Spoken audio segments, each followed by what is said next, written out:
Les situations de guerre sont des situations pour lesquelles on a l'équipement mental et affectif, organisationnel, juridique, etc. Des guerres entre humains, j'entends. Oui.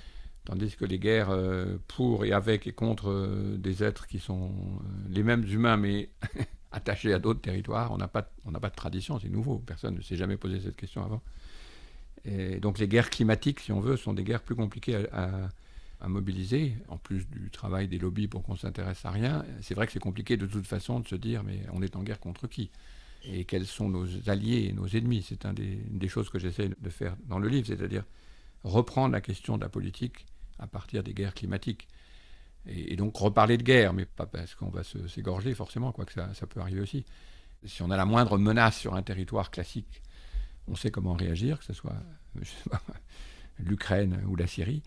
On sait réagir, mais on ne sait pas comment faire. Mais réagir sur des questions climatiques, des questions d'eau, des questions d'océan, on ne sait pas faire.